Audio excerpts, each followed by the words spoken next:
اس دنیا کے اندر لانا تھا، اس لیے اس دنیا کا تانا اور بانا بنا گیا۔ آپ صلی اللہ علیہ وسلم کو تمام کے تمام انبیاء اور تمام کے تمام اولیاء اور تمام کے تمام انسانوں کا سردار بنانا تھا، اس لیے ان تمام لوگوں کو دنیا میں لایا گیا محمد عربی صلی اللہ علیہ وسلم کو لانے کے لیے، جس کا اعلان میرے نبی محترم محمد عربی صلی اللہ علیہ وسلم نے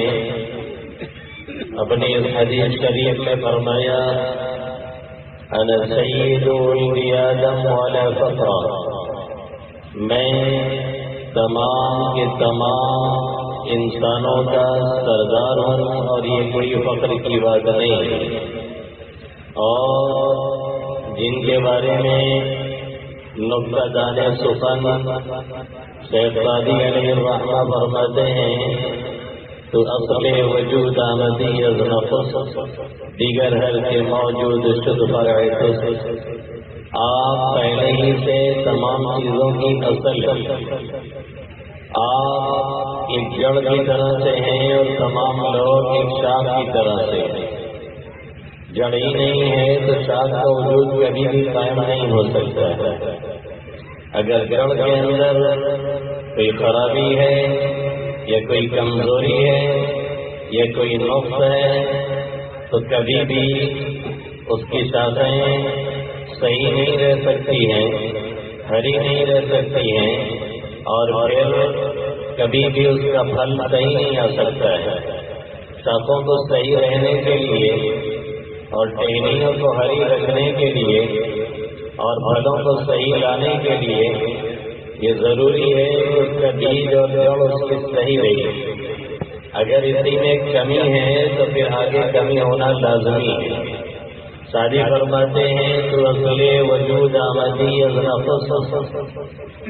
دیگر ہر کے موجود شد فرع تس، آپ ہی تمام چیزوں کی اصل اور جڑ ہے پہلے ہی سے۔ پھر جو کچھ بھی وجود میں آیا ہے، جو چیزیں بھی ہم اور آپ دیکھ رہے ہیں، سن رہے ہیں، محسوس کر رہے ہیں، ہماری نگاہوں کے سامنے سے گزر رہی ہے،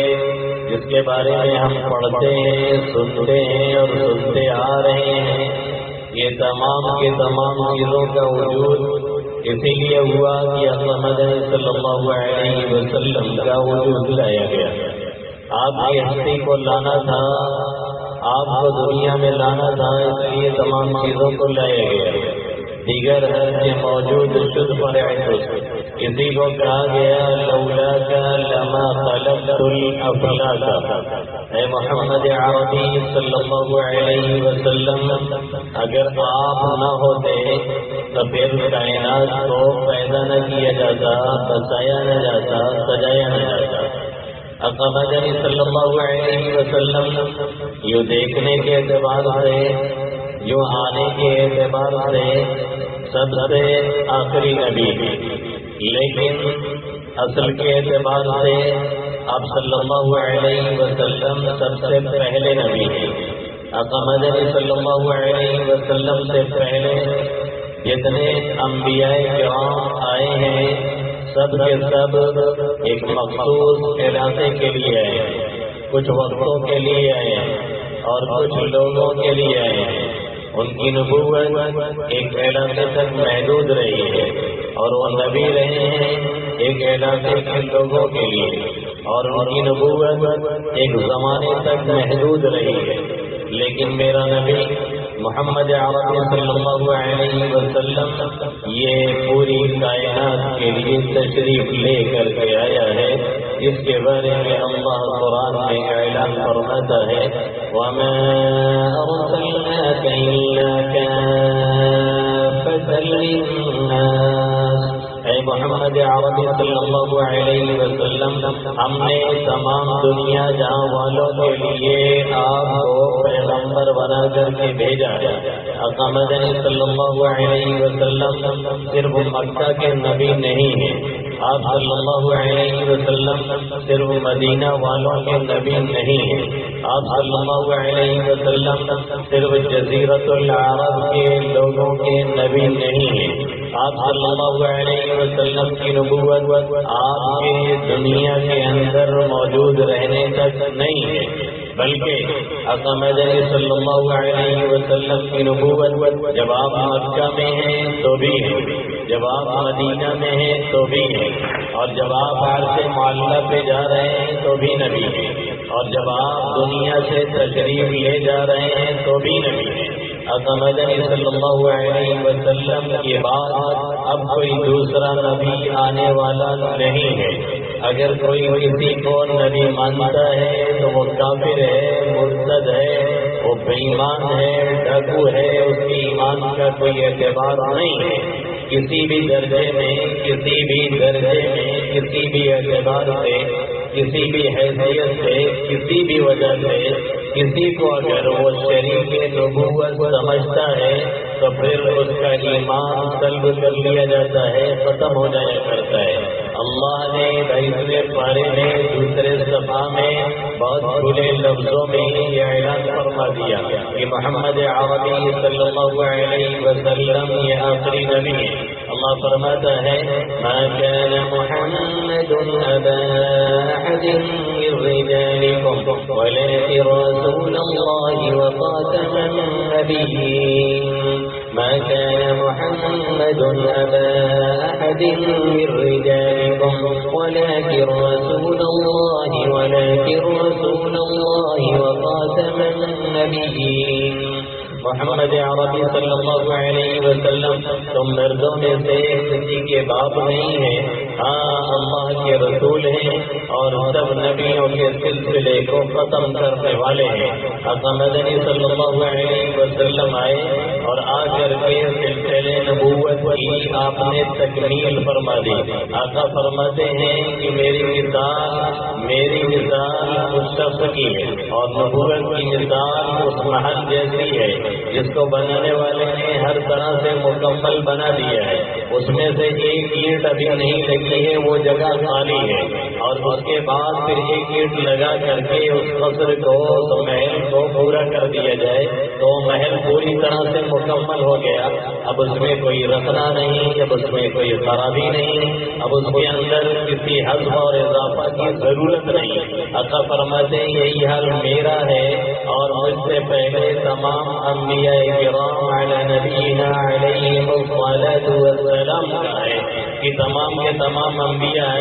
قصر نبوت کی تعمیر ہوتی رہی، بیت نبوت کی تعمیر ہوتی رہی، نبوت کا گھر بنتا رہا، نبی پہ نبی آتے رہے، کم و بیش سوالات انبیاء کرام اس دنیا میں تشریف لائے، لیکن وہ ایک خلا جو ابھی تھا وہ باقی تھا، جس کو پر کرنے کے لیے محمد عربی صلی اللہ علیہ وسلم کو لایا گیا اور اس کے ذریعہ سے قصر نبوت کی تکمیل کی گئی اور آپ کے ذریعہ سے اس قصر نبوت کو مکمل کر دیا گیا۔ اب کسی طرح کی کوئی کمی نہیں ہے، کوئی رسنا نہیں ہے جس کو بھرا جائے، جس کو پورا کیا جائے۔ اس لیے یہ عقیدہ رکھنا کہ محمد عربی صلی اللہ علیہ وسلم پورے عالم کے نبی ہیں اور آخری نبی ہیں، یہ ہمارے اور آپ کے عقائد میں سے ہے، اس میں کہیں کوئی خرابی نہیں آنی چاہیے۔ آقا مدنی صلی اللہ علیہ وسلم کی نبوت کو بیان کرتے ہوئے اور آپ صلی اللہ علیہ وسلم کے پورے عالم کے لیے ہادی اور رہنما ہونے کو بیان کرتے ہوئے اسٹیپ بائی اسٹیپ، درجہ بائی درجہ اللہ رب العزت نے کیسے فرمایا وَأَنذِرْ عَشِيرَتَكَ الْأَقْرَبِينَ وَاخْفِضْ جَنَاحَكَ لِمَنِ اتَّبَعَكَ مِنَ الْمُؤْمِنِينَ۔ پہلے حکم دیا جا رہا ہے اپنے قریب کے رشتے داروں کو ڈرائیے، پہلے اپنے گھر کا خیال کیجیے، پہلے اپنے گھر کا لحاظ کیجیے، پہلے اپنے بیوی بچوں کو دیکھیے، پہلے ان کی طرف توجہ کیجیے، پہلے ان کی اصلاح کی کوشش کیجیے، پہلے ان کا خیال اور لحاظ کیجیے اور اس کے بعد پھر آہستہ آہستہ آگے بڑھیے۔ اب گھر سے نکل کر کے محلے میں آنا ہے، گھر سے نکل کر کے اپنے ماحول میں آنا ہے، گھر سے نکل کر کے اپنے ارد گرد آنا ہے محمد عربی صلی اللہ علیہ وسلم کو. پھر اس کے آگے اب حکم ملتا ہے لِتُنذِرَ أُمَّ الْقُرَىٰ وَمَنْ حَوْلَهَا لِتُنذِرَ أُمَّ الْقُرَىٰ وَمَنْ حَوْلَهَا، تاکہ آپ تمام آبادیوں کی ماں یعنی مکے والوں کو اور ان کے ارد گرد کے لوگوں کو ڈرائیں، تاکہ ان کو سمجھائیں، تاکہ ان کو آگاہ کریں، تاکہ ان کو جنت کی خوشخبری سنائیں، تاکہ ان کو جہنم سے ڈرائیں، ان کو عذاب الہی سے ڈرائیں، رحمت الہی کی انہیں امید دلائیں. لِتُنذِرَ أُمَّ الْقُرَىٰ وَمَنْ حَوْلَهَا، پھر اس عالمی نبی کے عالمی نبوت کا اعلان اللہ اس طرح سے فرماتا ہے سورہ فرقان کے شروع میں اور اس کے آغاز ہی میں تبارک الذی نزل الفرقان علی عبده لیکون للعالمین نذیرا. تبارک الذی نزل الفرقان علی عبده لیکون للعالمین نذیرا. بابرکت ہے وہ ذات، عالی شان ہے وہ ذات. تبارک الذی نزل الفرقان علی عبده، جس نے اس فرقان کو حق و باطل کے درمیان تمیز پیدا کرنے والی کتاب کو یعنی قرآن مقدس کو اپنے بندے محمد عربی صلی اللہ علیہ وسلم پر نازل کیا. تبارک الذی نزل الفرقان علی عبده لیکون للعالمین نذیرا، تاکہ آپ پوری دنیا کو ڈرانے والے ہوں، تاکہ آپ پوری دنیا کو سمجھانے والے ہوں، آگاہ کرنے والے ہوں. تو میرا نبی صرف مکہ کا نہیں ہے،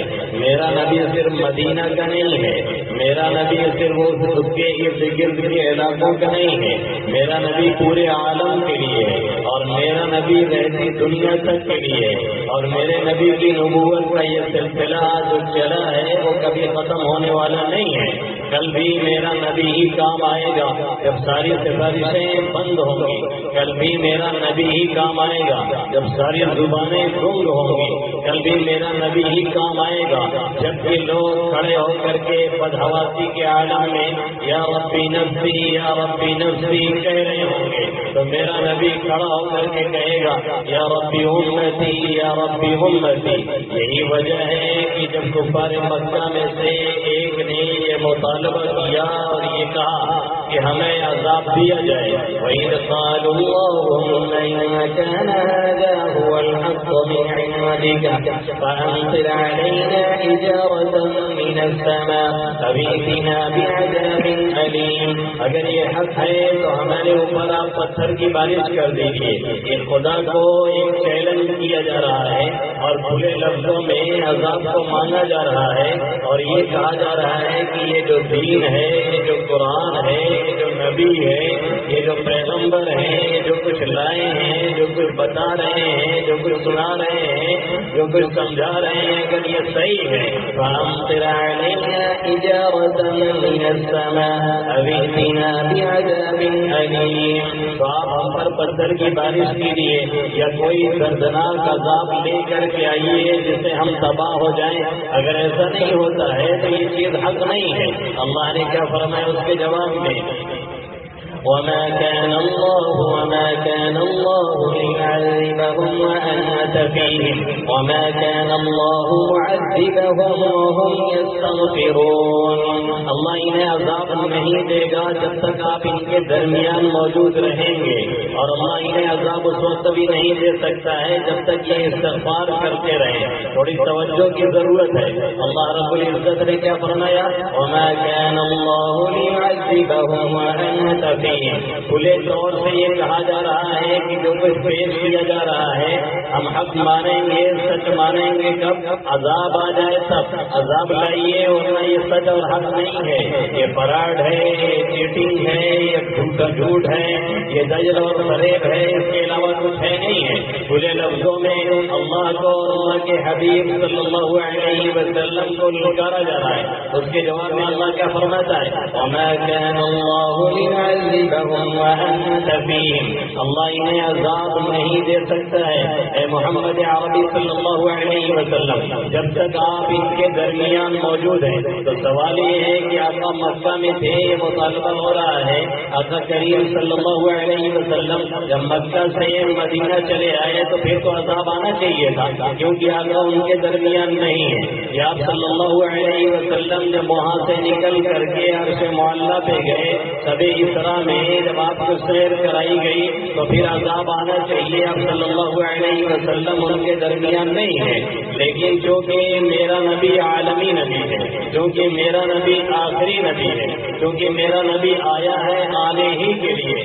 تمام انبیاء کرام آئے تھے جانے کے لیے، تمام انبیاء کرام آئے تھے ایک وقت کے لیے، تمام انبیاء کرام آئے تھے ایک علاقے کے لیے. میرے نبی محترم محمد عربی صلی اللہ علیہ وسلم کو لایا گیا تو لانے ہی کے لیے. آپ آئے ہیں تو آنے ہی کے لیے، آپ جانے کے لیے نہیں ہیں. آپ کی نبوت اس وقت بھی ہے جب آپ مکہ میں ہیں، آپ نبی اس وقت بھی ہیں جب آپ مدینہ میں ہیں، آپ نبی اس وقت بھی ہیں جب بیت المقدس میں آپ کی امامت چل رہی ہے، آپ نبی اس وقت بھی ہیں جب آپ کو معراج کی رات میں سیر کرائی جا رہی ہے. یہ قاعدہ ہے، قانون الہی ہے. جس قوم کو بھی اللہ نے تباہ کیا ہے، جس قوم کو بھی اللہ نے برباد کیا ہے، جس قوم کو بھی اللہ نے عذاب دیا ہے، پہلے نبی کو دائرے نبوت سے باہر نکالا ہے، اس کے بعد پھر اس کی قوم پر عذاب لایا گیا ہے. حضرت نوح علیہ نبی علیہ السلام کی قوم کو اللہ نے عذاب دیا ہے.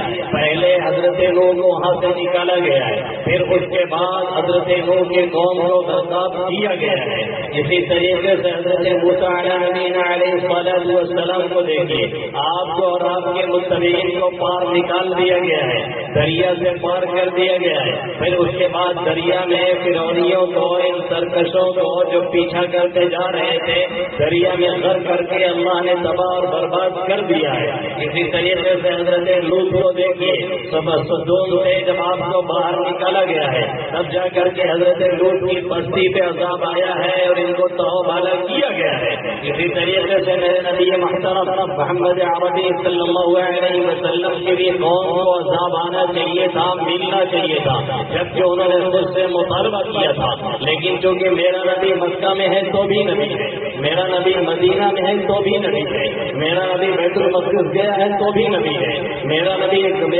عرش معلیٰ پہ ہے تو بھی نبی ہے. نبی کو دائرہ نبوت سے باہر نکالا جاتا ہے تب عذاب لایا جاتا ہے. اللہ فرما رہا ہے وَمَا كَانَ اللَّهُ لِيُعَذِّبَهُمْ وَأَنْتَ فِيهِمْ وَمَا كَانَ اللَّهُ مُعَذِّبَهُمْ وَهُمْ يَسْتَغْفِرُونَ. ہم عذاب اس وقت تک نہیں دے سکتے ہیں جب آپ ان کے درمیان موجود رہے. تو سوال یہ ہے کہ جب آپ دنیا سے چلے گئے ہیں، آپ کی وفات ہو گئی ہے، تب تو آقا ان کے درمیان نہیں ہے، اب تو عذاب آ جانا چاہیے تھا. لیکن پھر بھی عذاب اس لیے نہیں آ سکتا ہے، پوری امت کا استحصال نہیں ہو سکتا ہے. جیسے قوم عاد کو تباہ کیا گیا، جیسے قوم لوط کو تباہ کیا گیا، جیسے قوم لوط کو تباہ کیا گیا، اس طریقے سے محمد عربی صلی اللہ علیہ وسلم کی امت پر کوئی بھی عذاب اسی لیے نہیں آ سکتا ہے کہ میرا نبی ہر حال میں نبی ہے اور میرا نبی عالمی نبی ہے. میرا نبی مکہ میں بھی نبی ہے، مدینہ میں بھی نبی ہے، میرا نبی بیت المقدس میں بھی ہے، تب بھی پوری دنیا کا نبی ہے.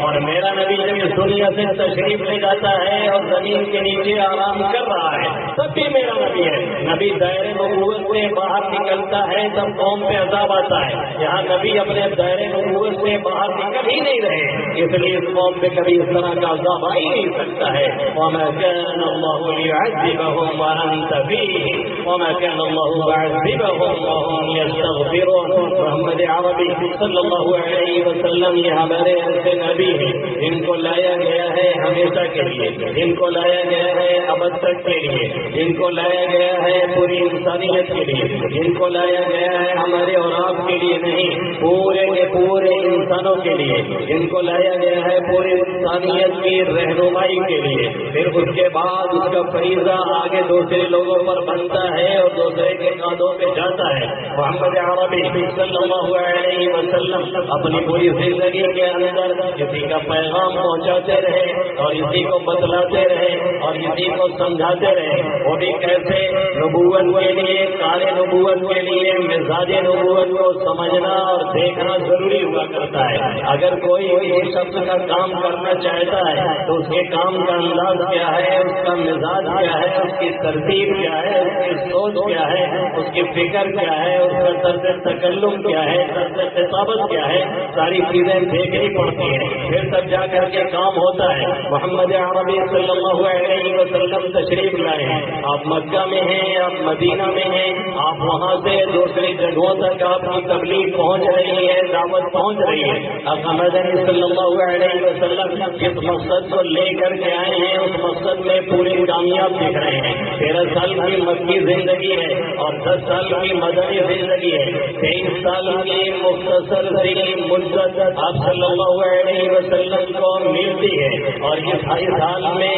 آپ کے کاندھے پر یہ بھاری گرا ڈالا جاتا ہے ان بگڑے ہوئے انسانوں کو جو مہنگی سے کھیلنے والے ہیں، اونٹوں کے چرواہے ہیں، ایک ایک پیسے پہ لوگوں کی جان لینے والے ہیں، جن کا مزاج یہ ہے کہ اگر کسی کے کھیت میں کسی کے مرغی کا بچہ بھی چلا جاتا ہے تو 50-50 سال جنگ کرتے ہیں۔ جن کا مزاج یہ ہے، جن کا حلیہ یہ ہے، جن کی سوچ یہ ہے، جن کی فکر یہ ہے کہ رہزنی کرو، ڈاکہ ڈالو، کسی کو دباؤ، کسی کو مارو، کسی کو قتل کرو تو معاشرے میں تم بڑے آدمی ہو، یعنی جو جتنا بڑا ظالم ہے ویسا ہی اہم آدمی مانا جا رہا ہے۔ ایسے حالات میں محمد عربی صلی اللہ علیہ وسلم کو لایا گیا اور لا کر کے آپ کے کاندھے پہ یہ ذمہ داری ڈالی گئی۔ آقا مدنی صلی اللہ علیہ وسلم نے محض 23 سال کی مختصر سی مدت کے اندر وہ انقلاب برپا کیا، وہ انقلاب برپا کیا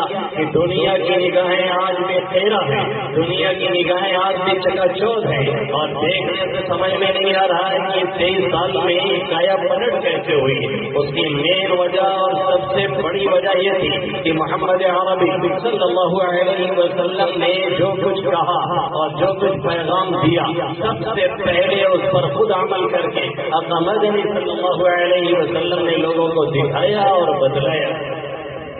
یہ سب سے اہم وجہ ہے جس کی وجہ سے آپ صلی اللہ علیہ وسلم اپنے مشن میں 100% کامیاب رہے۔ یہ میری گواہی نہیں ہے، یہ آپ کی گواہی نہیں ہے، یہ آقا کو ماننے والے کی گواہی نہیں ہے، یہ ہماری اور آپ کی گواہی نہیں ہے، یہ آقا کے عاشقوں کی گواہی نہیں ہے، یہ آقا کے چاہنے والوں کی گواہی نہیں ہے۔ کسی زمانے کے اندر لکھنؤ کے اندر ربیع الاول کے موقع پر جلسہ اور پروگرام ہوتا تھا اور آج بھی ہوتا ہے، وہ آپ کی ولادت کے تعلق سے پروگرام چلتا ہے۔ اس زمانے میں قاری سید صاحب رحمۃ اللہ علیہ کو اس پروگرام میں اٹینڈ کیا گیا تھا، بلایا گیا تھا، آپ تشریف لے گئے تو لکھنؤ کے اس وقت کے گورنر پی ایم منشی ان کو بھی مدعو کیا گیا تھا اور ان کو صدر اس مجلس کا بنایا گیا تھا جو سیرت کے نام سے منعقد کی گئی تھی۔ قاری سید صاحب رحمۃ اللہ علیہ لکھتے ہیں کہ اس وقت میں انہوں نے اپنے پیے سے خط اپنا بھیجا تھا نائب سے پڑھنے کے لیے، خود نہیں آ سکے تھے، انہوں نے لکھا تھا کہ مجھے کام اتنا ہے کہ کان کھجانے کے لیے فرصت نہیں ہے، مجھے کام اتنا ہے کہ کان کھجانے کا بھی موقع نہیں ہے، اس لیے میں بہت ادب سے معذرت چاہتا ہوں، لیکن ایک خط لکھ کر کے میں بھیجتا ہوں، یہ میرا خط مجمع کے سامنے پڑھا جائے، یہ سمجھیے کہ میری باتیں ہیں اور میری حاضری ہے۔ حضرت نے لکھا وہ 30, 40 اور 50 ہزار کے مجمع کے پی ایم منشی جو اس وقت کے یو پی کے جو سب سے بڑا صوبہ ہے، سب سے بڑا اسٹیٹ ہے، اس کے گورنر کا خط پڑھا گیا جو آقا کو چاہنے والے نہیں، آقا کو ماننے والے نہیں، آقا کے کلمہ پڑھنے والے نہیں ہیں۔ انہوں نے اس خط کے اندر کیا لکھا تھا کہ محمد عربی صلی اللہ علیہ وسلم واحد ایک ایسے انسان ہیں جن کی پوری زندگی کے اندر اندر کہیں بھی انگلی رکھنے کی گنجائش نہیں. انہوں نے لکھا اعتراض کرنے والے اگر بیجا اعتراض کر رہے ہیں تو وہ کر سکتے ہیں، لیکن اگر کوئی انصاف کی نگاہ سے دیکھے گا تو کبھی بھی نبی محترم محمد عربی صلی اللہ علیہ وسلم پہ اعتراض کی انگلی کہیں نہیں اٹھا سکتا ہے. انہوں نے لکھا کہ اگر اعتراض کرنا ہے تو لوگ اللہ پر بھی کرتے ہیں، اپنے خالق بھی کرتے ہیں، اپنے مالک پہ بھی کرتے ہیں، وہ ایک الگ بات ہے. لیکن انصاف پسند جب بھی انصاف کے ساتھ میرے نبی محترم محمد عربی صلی اللہ علیہ وسلم کی سیرت کا صورت کا مطالعہ کرے گا تو یہ کہنے پر وہ مجبور ہوگا، یہ لکھنے پر وہ مجبور ہوگا کہ آپ صلی اللہ علیہ وسلم کی پوری زندگی کے اندر کوئی بات ایسی نہیں ہے جس پر اعتراض کی انگلی اٹھائی جائے اور جس پر قلم رکھ کر کے کہا جائے کہ یہ غلط ہوا ہے. آپ کی ذاتی زندگی کو دیکھیے تو بھی اعلیٰ ہے، آپ کی عائلی زندگی کو دیکھیے تو بھی اکمل ہے، آپ کی گھریلو زندگی کو دیکھیے تو بھی بہتر ہے، آپ کے باہر کی زندگی کو دیکھیے تو بھی اچھی ہے، آپ کی جنگوں کی زندگی کو دیکھیے تو آپ صلی اللہ علیہ وسلم نے جو جنگیں کی ہیں، آپ کے جو صحابہ کرام نے کی ہیں، اس میں کل ملا کر کے 200-400 لوگ بھی نہیں شہید ہو رہے، نہیں ختم ہو رہے ہیں. دونوں طرف کے لوگوں کا حال یہ ہے. اور آج کے جو امن پسند ہیں، امن کے علم بردار ہیں، ہیومن رائٹس کا قوالی گانے والے ہیں اور اس کے بارے میں باتیں کرنے والے ہیں، ایک ایک جنگوں میں نہیں، ایک ایک بم کے ذریعہ سے ہزاروں لوگوں کی زندگیاں تباہ کرتے ہیں. آقا مدنی صلی اللہ علیہ وسلم کی پوری لائف کے اندر، پوری زندگی کے اندر پی ایم منشی نے لکھا کہ کسی بھی اعتبار سے دیکھا جائے کوئی نقص اور کوئی کمی نہیں آتی ہے. یہی وجہ تھی کہ اب صلی اللہ علیہ وسلم نے 13 سال کے مکی دور کے اندر اور اس زمانے میں جب آپ کو شعب ابی طالب نے محسوس کیا گیا، کھانے کے لیے لوگوں کے پاس کوئی چیز نہیں رہ گئی، بچے بھوک سے بھی ملاتے تھے، گھاس کھائی جا رہی تھی، بچے کھا کھا کر کے گزارے جا رہے تھے. بعض صحابہ کرام نے پیشاب میں تر وہ چمڑے بھی اٹھا کر کے دھو کر کے بھون کر کے کھائے جن کی زبانیں شاید کبھی اس طرح کی چیزوں کو چکھنے کو سوچے بھی نہیں ہوں گے. یہ حالت ہو گئی، یہ کنڈیشن ہو گئی. لیکن آپ کا وہ اخلاق تھا، آپ کا وہ کردار تھا اور آپ کی وہ حسن معاشرت تھی اور لوگوں کے دلوں کو موہ لینے والا انداز تھا آقا مدنی صلی اللہ علیہ وسلم کا، جس کی وجہ سے جب پورے مکہ کے لوگوں نے آپ کا بائیکاٹ کیا تھا، تقاضا چل رہا تھا پوری طرح سے آقا مدنی صلی اللہ علیہ وسلم اور آپ کے چاہنے والے، آپ کے ماننے والوں کا بائیکاٹ کر کے ابو طالب شعب ابو طالب میں محسوس کر دیا گیا تھا. کوئی سپورٹر نہیں، کوئی ووٹر نہیں، بظاہر کوئی رسد نہیں، کچھ پہنچنے والا نہیں، پھر بھی کچھ ایسے لوگ تھے جو آپ کو ماننے والوں میں سے نہیں تھے، آپ کا کلمہ پڑھنے والوں میں سے نہیں تھے، آپ کی نبوت کا اقرار کرنے والوں میں سے نہیں تھے، پھر بھی وہ خاموشی کے ساتھ وہاں پہ کچھ نہ کچھ غذائیں پہنچانے کی کوشش کرتے تھے، اندر اندر مدد کرنے کی کوشش کرتے تھے. وہ کیا وجہ تھی؟ وہ وجہ یہی تھی کہ ساری مخالفتوں کے باوجود یہ کہا جاتا تھا کہ الصادق الامین محمد عربی صلی اللہ علیہ وسلم سچے بھی ہیں، امانت دار بھی ہیں. جب کوئی میٹر کھڑا ہوتا تو لوگ کہتے ہیں ربنا علیک کذبا، ہم نے آپ کے اوپر کبھی جھوٹ آزمایا ہی نہیں. آقا مدنی صلی اللہ علیہ وسلم نے یہی پیغام ہمیں دیا، یہی پیغام آپ کو دیا، یہی پیغام ہمارے ساجد کو دیا، یہی پیغام ہمارے معلم کو دیا، یہی پیغام ہمارے مربیوں کو دیا، یہی پیغام ہماری ماؤں کو دیا، یہی پیغام ہماری بہنوں کو دیا، یہی پیغام ہمارے بڑوں کو دیا، یہی پیغام ہمارے بوڑھوں کو دیا. آقا سے پوچھا جاتا ہے کیا مومن بزدل ہو سکتا ہے؟ آقا فرماتے ہیں ہاں ہو سکتا ہے. مومن در ہو سکتا ہے، اس کے اندر بزدلی آ سکتی ہے، بالکل آ سکتی ہے. ایسا ہو سکتا ہے؟ ہاں ہو سکتا ہے. پھر آپ سے سوال کیا جاتا ہے کیا مومن جھوٹ بول سکتا ہے؟ آقا فرماتے ہیں مومن کبھی جھوٹا نہیں ہو سکتا ہے. لیکن ہماری اور آپ کی حالت یہ ہے کہ آج ہمارا مسلم تاجر یہ کہتا ہے کہ جھوٹ بولے بغیر کام ہی نہیں کرتا ہے. ایک غیر جو کرتا ہے وہی ہمارا مسلمان بھائی بھی کرتا ہے، تو ہم کس کو متاثر کریں گے؟ اپنے عمل سے، اپنے کردار سے، اپنے کیریکٹر سے، اپنے اخلاق سے، اپنے اپنی رفتار سے اپنے گفتار سے آخر کسے متاثر کریں گے؟ یہی وہ رفتار تھی، یہی وہ گفتار تھی، یہی وہ کردار تھا میرے نبی محترم محمد عربی صلی اللہ علیہ وسلم کا، جس نے لوگوں کو جھکنے پر اور ماننے پر مجبور کر دیا تھا۔ یہی وہ آپ صلی اللہ علیہ وسلم کے اعلیٰ اخلاق تھے، جس نے لوگوں کو آپ کے قدموں میں لا کر کے جھکا دیا تھا۔ اخلاق تو اتنا بلند ہے، اتنا بلند ہے اور اتنا عالی ہے، اتنا عالی ہے کہ ہم اور آپ تو وہاں تک سوچ بھی نہیں سکتے ہیں، پہنچنا تو بڑی دور کی بات ہے۔ ایک ہوتا ہے خلق کریم، ایک ہوتا ہے خلق حسن، ایک ہوتا ہے خلق عظیم۔ خلق حسن یہ ہے کہ جو جتنا کرے آپ بھی اس کے ساتھ نہیں کیجیے۔ کسی نے ایک تھپڑ مارا ہے تو آپ نے بھی اتنا ہی کر دیا ہے، کسی نے ایک موقع مارا ہے تو ہم نے بھی پلٹ کر کے اتنا ہی مار دیا ہے۔ اور خلق کریم یہ ہے کہ کوئی کچھ مار رہا ہے، بول رہا ہے، گالی دے رہا ہے، خاموشی سے سن لیا جائے، کچھ نہ کہا جائے۔ اور خلق عظیم یہ ہے کہ اگر کوئی آپ کے ساتھ برائی کرتا ہے تو آپ اس کے ساتھ اچھائی کریں، کوئی آپ کو مارتا ہے تو آپ اسے دعائیں دیں، کوئی آپ کو گالیاں دیتا ہے تو آپ اسے دعاؤں سے نوازیں۔ یہ میرے نبی کی شان ہے، جن کے بارے میں اللہ خود قرآن مقدس میں فرماتا ہے وَإِنَّكَ لَعَلَىٰ خُلُقٍ عَظِيمٍ۔ اے محمد عربی صلی اللہ علیہ وسلم، آپ بلند اخلاق پر فائز ہیں، آپ خلق عظیم پر فائز ہیں، آپ کا اخلاق بہت بلند ہے، بہت بلند ہے، اتنا بلند ہے، اتنا بلند ہے کہ لوگ آتے اور جانچتے اور دیکھتے اور اس کے بعد پھر کلمہ پڑھ کر کے اسلام میں داخل ہو جاتے ہیں۔ ایک زبردست یہودی ہے، یہودی عالم ہے، آقا مدنی صلی اللہ علیہ وسلم کے بارے میں وہ خود کہتے ہیں کہ میں نے آپ صلی اللہ علیہ وسلم کی نبوت کی جتنی علامات تھی سب دیکھ کر کے جانچ لیا، پہچان لیا تھا۔ دو علامتیں مجھے کھل نہیں رہی تھی، صاف مل نہیں رہی تھی، یہ علامتیں بھی آپ میں پائی جاتی ہیں کہ نہیں پائی جاتی۔ ایک تو یہ تھا کہ آپ کی بردباری آپ کے غصے پر بڑی ہوئی ہوگی، آپ غصے پہ کنٹرول رکھیں گے۔ دوسری بات یہ تھی کہ آپ پر غصے کی زیادتی آپ کی بردباری ہی میں اضافہ کریں گے۔ سامنے والا اگر غصہ دکھائے گا، سامنے والا اگر بدخلقی کرے گا، سامنے والا اگر بد اخلاقی کرے گا تو بھی آپ صلی اللہ علیہ وسلم اس کے ساتھ اچھا ہی معاملہ کریں گے۔ کہتے ہیں میں نے یہ جانچنے کے لیے آپ سے کھجوروں میں بے سلم کی۔ بے سلم آپ سمجھتے ہیں جس کو کہیے ایڈوانس بکنگ، پہلے پیسہ پے کر دیا جائے، دے دیا جائے اور سامان 10 دن 20 دن 1 مہینے کے بعد لیا جائے، یہ طریقہ ہوتا ہے تجارت کا۔ میں نے اب صلی اللہ علیہ وسلم سے یہ معاملہ کیا اور کھجور کا معاملہ میں نے طے کر لیا، پہلا پیسہ پہلے دے دیا اور مدت متعین ہو گئی، فلاں مدت میں میں آؤں گا اور لے کر کے جاؤں گا۔ مدت پوری ہونے سے 2-4 روز پہلے ہی میں پہنچ آیا اور اس کے بعد میں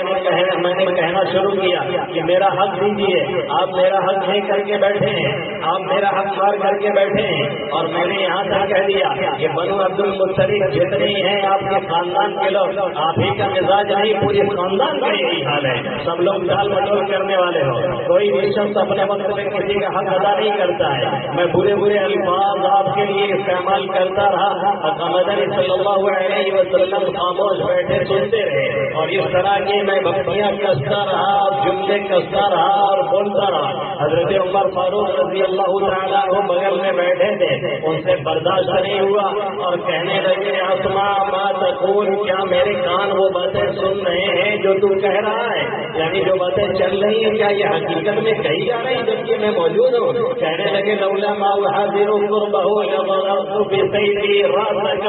اگر آپ کی نزدیکی کا ڈر نہ ہوتا اور آپ سامنے نہ ہوتے کبھی تلوار سے تیری گردن کاٹ لیتا۔ تیری مجال کیا ہے کہ اوپر بیٹھا ہے تو اس طرح کے جملے بولتا چلا جا رہا ہے۔ آپ صلی اللہ علیہ وسلم حضرت عمر فاروق رضی اللہ تعالیٰ عنہ کی طرف دیکھتے رہے اور مسکراتے رہے اور اس کے بعد مسکرا کر کے آپ نے فرمایا اے عمر تھوڑا کنٹرول میں آ جاؤ، میں اور یہ تمہاری طرف سے اس کے علاوہ دوسری بات کے محتاج ہے۔ جو تم بول رہے ہو یہ ٹھیک نہیں ہے، جو تم کہہ رہے ہو یہ اچھی بات نہیں ہے۔ تم کو مجھے مشورہ دینا چاہیے تھا کہ آپ اس کا حق دے دیجیے اور ان کو مشورہ دینا چاہیے تھا کہ اچھی طرح سے قبول کر لیجیے اور اچھی طرح سے مان لیجیے۔ یہ بد کلامی اچھی نہیں ہے، ان کو یہ مشورہ دینا چاہیے تھا، مجھے یہ کہنا چاہیے تھا کہ جب جس کا حق بنتا ہے اس کا حق دے دیا جائے، پھر آپ یہ حق کیوں نہیں دے رہے ہیں؟ اب آقا کا طرز تکلم دیکھیے، آقا کے خطاب کا طریقہ دیکھیے، اس یہودی کی شرارت دیکھیے اور اس کے جملے پہ جملے دیکھیے،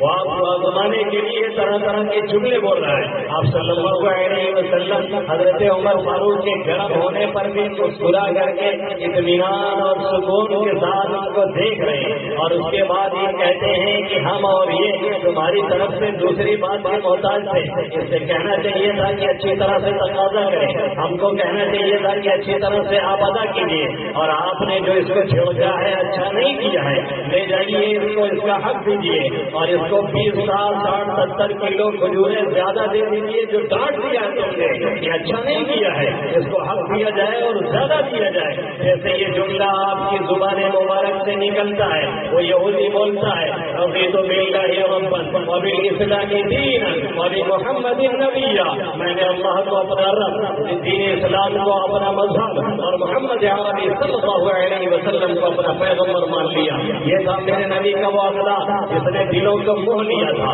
یہ تھا میرے نبی کا وہ کردار جس نے لوگوں کو کیپچر کر لیا تھا، یہ تھی میرے نبی کی وہ ادا جس نے لوگوں کے دلوں میں جگہ کر لی تھی اور گھر کر لی تھی، جس کی وجہ سے میرے نبی محترم محمد عربی صلی اللہ علیہ وسلم جب اس دنیا میں تشریف لائے تھے جزیرۃ العرب کے اندر، شاید کوئی ایک بندہ توحید کا علم بردار رہا ہو اور توحید کا قائل رہا ہو، ورنہ کفر اور شرک اور پرستی ایک عام سی بات تھی، اور خانہ کعبہ خانہ خدا بھی بت پرستی سے پاک نہیں تھا، لیکن 30 سال کی مختصر سی مدت میں میرے نبی محترم محمد عربی صلی اللہ علیہ وسلم جب اس دنیا سے تشریف لے جا رہے ہیں تو نہ صرف یہ کہ مکہ اور مدینہ بلکہ پورے جزیرۃ العرب میں کوئی ایک ایسا نہیں ہے جو شرک کرتا ہو، بت پرستی کرتا ہو، ہر ایک توحید کا قائل ہے، ہر ایک موحد ہے۔ اور یہی نہیں، میرے نبی محترم محمد عربی صلی اللہ علیہ وسلم فرماتے ہیں ان الشیطان قد یئس ان یعبد فی جزیرۃ العرب، شیطان اب اس بات سے مایوس ہو چکا ہے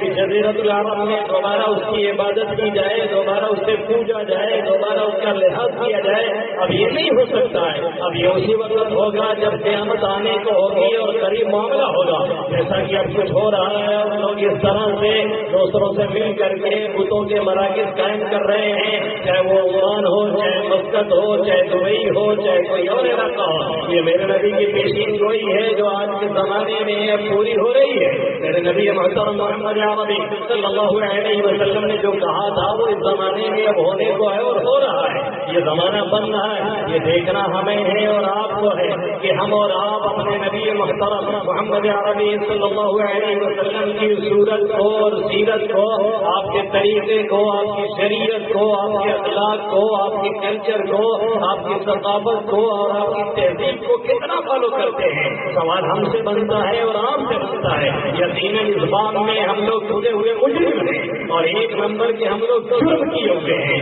ہم نے اپنے نبی محترم محمد عربی صلی اللہ علیہ وسلم کی صورت سے بھی اور سیرت سے بھی روگردانی کی ہے۔ ہمیں دنیا والوں کی تاریخ کا تو پتہ ہے، ہمیں ہیرو اور ہیروئن کی ہسٹری کے بارے میں تو معلوم ہے، ہمیں یہ پتا ہے پورا ہیرو اتنا پڑھتا لکھتا ہے اور اتنا قابل ہے اور یہ فلم بناتا ہے اور ایسے رہتا ہے اور ایسے کرتا ہے، لیکن ہمیں یہ نہیں پتا ہے کہ میرا نبی کیسا ہے، کہاں پہ آیا ہے، آقا صلی اللہ علیہ وسلم کے آنے کا مقصد کیا ہے۔ ابھی امیتابھ بچن کا جو شو چل رہا تھا اور چلتا رہتا ہے اکثر کون بنے گا کروڑ پتی، اس میں وہ بلا کر کے کچھ لوگوں کو سوال کرتا ہے۔ ایک علاقے کے ایک نوجوان کو بلایا جو ہائی فائی ایجوکیشن کا مالک ہے، انگریزی بہت کچھ پڑھا ہوا ہے، اس نے بیٹھا کر کے پوچھا کہ بتائیے اس میں آپ کے نبی کا نام کیا ہے اور کون آپ کے نبی ہیں، حضرت جبرائیل ہیں کہ حضرت موسیٰ ہیں کہ حضرت محمد عربی صلی اللہ علیہ وسلم ہے۔ وہ نوجوان جو ٹاپ کیے ہوئے ہیں، وہ نوجوان جو ہائی ایجوکیشن کا مالک ہے،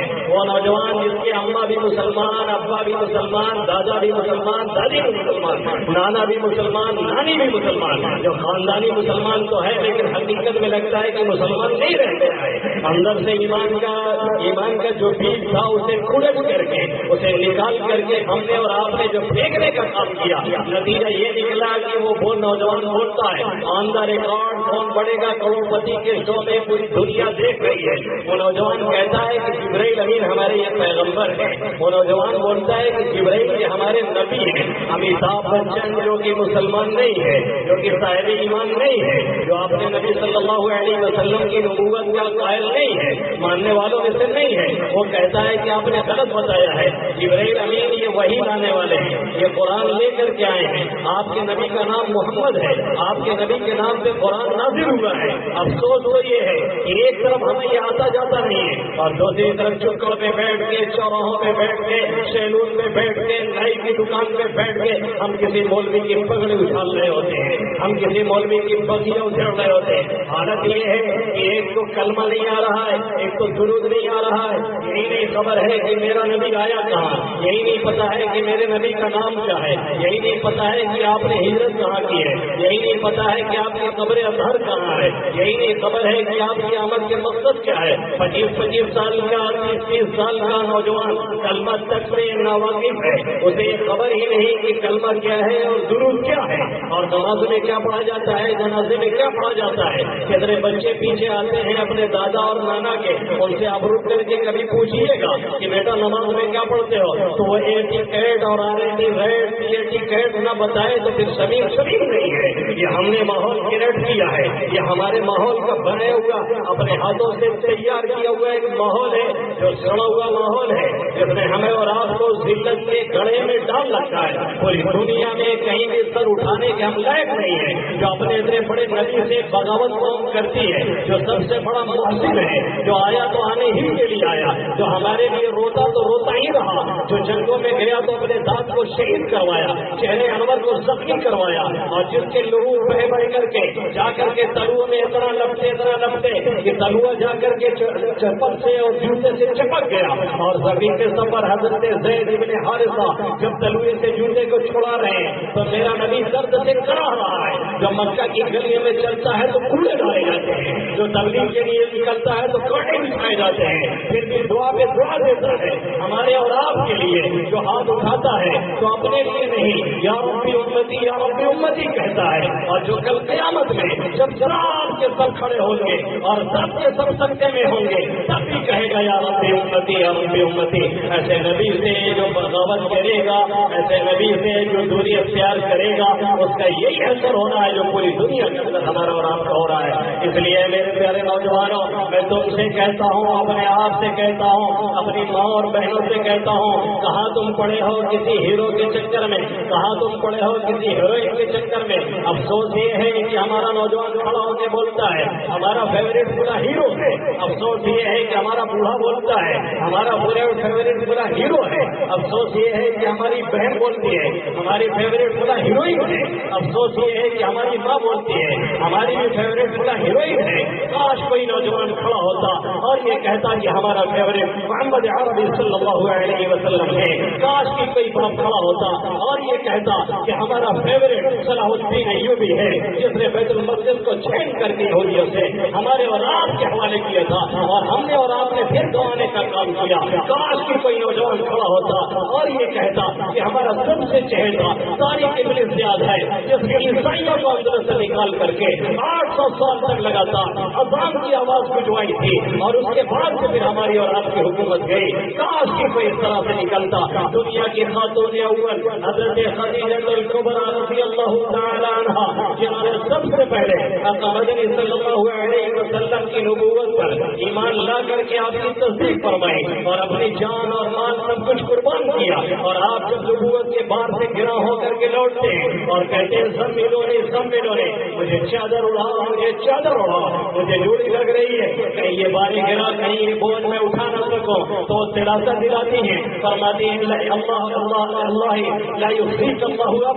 اللہ آپ کو رسوا نہیں کرے گا, اللہ آپ کو ضائع نہیں کرے گا. آپ صلہ رحمی کرتے ہیں, آپ لوگوں کا بوجھ اٹھاتے ہیں, آپ نادار کی کمائی کا ذریعہ بنتے ہیں, آپ انسانیت کی بنیاد پہ کام کرتے ہیں. آج افسوس یہ ہے جو نبی انسانیت کی بنیاد پہ آگے بڑھ رہا تھا, آج اسی کے نام لیواؤں نے انسانیت کا جنازہ نکال کر کے رکھ دیا ہے. انہیں یہ خبر نہیں نبی کون ہے, انہیں یہ خبر نہیں نبی کا مشن کون ہے, انہیں یہ خبر نہیں نبی کی شکل کیسی ہے. ہمیں اور آپ کو اپنے نبی محترم محمد عربی صلی اللہ علیہ وسلم کی شکلوں سے نفرت ہو چکی ہے. کیا جواب دیں گے محمد عربی صلی اللہ علیہ وسلم کو قبروں میں پہنچنے کے بعد اگر یہ سوال کیا گیا کہ میری داڑھی سے نفرت کیوں تھی؟ کل قیامت میں حوض کوثر پہ کس چہرے سے جائیں گے؟ میرے نبی محترم محمد عربی صلی اللہ علیہ وسلم سے حوض کوثر پہ پیالہ لینے اور پینے کے لیے. اس لیے میرے نوجوانوں اپنا طرز بدلو، اپنی سوچ بدلو، اپنی فکر بدلو، اپنی ذہنیت بدلو. جو راستہ تم طے کر رہے ہو یقین جانو وہ تباہی اور بربادی کی طرف لے کر کے جا رہا ہے. جو راستہ میرے نبی کا ہے وہ 100% کامیابی کا ہے. کاش کی تم پلٹ کر کے 1450 سال پیچھے چلتے اور دیکھتے کہ میرا نبی آیا کس لیے تھا، اور دیکھتے کہ میرے نبی کی سیرت کیا ہے، اور دیکھتے کہ میرے نبی کی ہسٹری کیا ہے، اور دیکھتے کہ میرے نبی نے کیا کیا ہے. آج بھی گوگل پہ جا کر کے آج آپ سرچ کرائیں گے اور یہ دیکھیں گے کہ the best human being in the world, پوری دنیا کے اندر سب سے بہتر انسان کون ہے. تو ٹاپ 10 میں سب سے پہلا جو نام آتا ہے وہ میرے نبی محترم محمد عربی صلی اللہ علیہ وسلم کا ہے، کسی اور کا نہیں ہے. سرچ کرا کے دیکھ لیجیے گا اور اگر غلط نکلے تو مجھے بتائیے گا. اس لیے لوٹیے میرے نوجوانوں. کسی بھی قوم کی ریڑھ کی ہڈی، کسی بھی قوم کو بڑھاوا دینے کا ذریعہ، کسی بھی قوم کو پروان چڑھانے کا ذریعہ اس قوم کے نوجوان ہوا کرتے ہیں. مشکل یہ ہے عیسائی کے نوجوان جاگ رہے ہیں، مشکل یہ ہے یہودیوں کے نوجوان جاگ رہے ہیں، مشکل یہ ہے پوری دنیا کے غیر قوموں کے نوجوان جاگ رہے ہیں. اگر سو رہا ہے تو ہمارا یہ نوجوان سو رہا ہے جس کی 12 بجے نہیں 2 بجے رات شروع ہوتی ہے اور 10 بجے صبح شروع ہوتی ہے. جاتا ہے بیڈ پہ تو بھی وہی موبائل ہے، وہی میسج ہے، وہی چیٹنگ ہے، وہی واٹس ایپ ہے، وہی فیس بک ہے، وہی گانے ہیں، وہی بلو فلمیں ہیں، گندی گندی فلمیں ہیں. اور اس موبائل نے اس نیٹ کی سہولت نے اور اس آسانی نے کتنے سفید پوشوں کو بھی سیاہ پوش کر کے رکھ دیا ہے. باہر سے بڑے چکنے دکھتے ہیں، اندر سے کالے ہو چکے ہیں، یہ بھی پیٹ میں پہنچتے ہیں تو پھر اسی فلم کی دنیا میں رہتے ہیں جن کے بارے میں میرے نبی نے فرمایا کبھی بھی ایسے لوگوں کو اللہ بندر اور سور اور زندگی بنا سکتا ہے جو اس حالت میں بات کرتے ہیں، بھلے وہ نماز پڑھتے ہوں، بھلے وہ روزہ رکھتے ہوں، بھلے وہ سب کو زکات دیتے ہوں. اللہ کے حبیب صلی اللہ علیہ وسلم نے فرمایا میری امت کے کچھ لوگوں کو قیامت کے قریب سور اور بندر بنا دیا جائے گا. صحابہ کرام نے فرمایا وہ کون لوگ ہوں گے؟ کیا آپ کا کلمہ پڑھنے والے ہوں گے؟ نبی صلی اللہ علیہ وسلم نے فرمایا ہاں میرا کلمہ پڑھنے والے نہیں، نام یصلون ویحجون ویصومون، حج بھی کریں گے، روزہ بھی رکھیں گے، زکات بھی دیں گے، کلمہ بھی پڑھیں گے، سب کچھ کر رہے ہوں گے. ولکن اتخذوا القینات والمعازم، لیکن گانے بجانے کی چیزوں کو سنبھال کر کے رکھیں گے، سوئیں گے تو بھی اسی میں، اٹھیں گے تو بھی اسی میں. کیا یہ حقیقت نہیں؟ پیٹ پہ چاچر سے وہی موبائل چلتا ہے، نہ کلمہ ہے، نہ درود ہے، نہ سورہ فاتحہ ہے، نہ آیت الکرسی ہے، نہ سورہ فلق ہے، نہ سورہ ناس ہے. اور اٹھنے کے بعد پہلے نمبر پہ اٹھا کے دیکھا جاتا ہے کسی نے کچھ شیئر تو نہیں کیا ہے، کسی نے کچھ بھیجا تو نہیں ہے، کسی نے کچھ ہمارے پاس بھیجا تو نہیں ہے. یہ حالت ہمارے رات اور دن کی ہے. ابھی ایک اسپتال میں اپنے ایک عزیز کو لے کر کے ہوں اور میں وہاں سے بھاگ کر کے 2 رات جگ کر کے آپ کے درمیان وعدہ کرنے کی وجہ سے دل میں چلا آیا. مجھے دیکھ کر کے حیرت کی انتہا نہ رہی. میں رات میں جب اٹھا اپنے مریض کو دیکھنے کے لیے تو ہمارے ایک جاننے والے سامنے بیٹھے ہوئے تھے. ہم نے ان سے کہا خیریت تو ہے؟ انہوں نے کہا بھانجے کی طبیعت نہیں صحیح ہے، شاید پیٹ میں پتھری وغیرہ کچھ ہے، اس کو بڑی تکلیف، اس کو ایڈمٹ کرا ہے. میں نے کہا کہاں ہے؟ کہا یہ سامنے لیٹا ہوا کچھ آرام ہے. میں نے دیکھا اس کو تھوڑا آرام ہوا ہے، وہ آلے لگا کر کے کان میں اس وقت میں فلم دیکھ رہا تھا. میری حیرت کی انتہا نہیں، تعجب پہ تعجب ہے،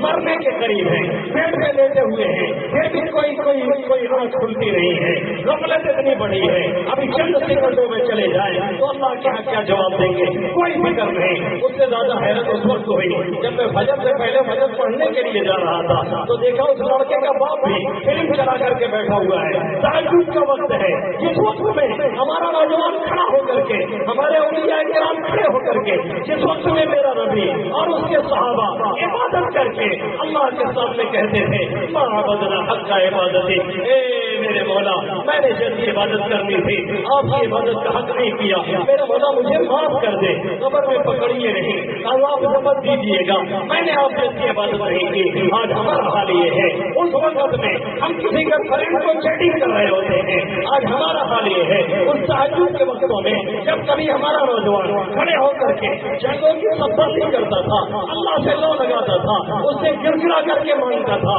آج ہمارا نوجوان اس وقت میں اٹھ کر کے کسی گرل فرینڈ کو میسج دے رہا ہوتا ہے، کہیں چیٹنگ کر رہا ہوتا ہے، کہیں خرافات کر رہا ہوتا ہے۔ میرے پیارے نوجوانوں، زمانے میں پنپنے کی یہ باتیں نہیں ہیں، اپنی سوچ اور فکر کو بدلو، آن لوٹ کر کے سیرت مصطفیٰ پڑھے ماجد، خود کو انسان اگر بنانا ہے، اور اپنی ماں اور بہنوں سے کہتا ہوں، اپنے گارجین اور پیرنٹس اور ذمہ داروں سے کہتا ہوں، یہ بھی اپنے آپ کو چینج کرنے کی کوشش کریں۔ اگر ان نوجوانوں میں خرابی آ رہی ہے تو یقیناً اس کے میں ذمہ دار ہمارے یہی گارجین اور بوڑھے ہیں۔ آج ماؤں کی گودیں سونی ہو چکی ہیں، آج وہ مائیں نہیں ہیں جن کی گود سے صلاح الدین پیدا ہو، جن کی گود سے تاریخ نے زیادہ جنم لے، جن کی گود سے مولانا عبد الحلیم صاحب نور اللہ مرقدہ جیسا انسان پیدا ہو، جس نے دیوریا فیضآباد سے اٹھ کر کے جونپور میں آ کر کے جونپور کی نشست ثانیہ کی اور پھر سے جونپور کا نام پورے ورلڈ کے اندر روشن کیا۔ آج پورے ریاض العلوم کو ایک بچہ جانتا ہے، ممبئی میں ہو،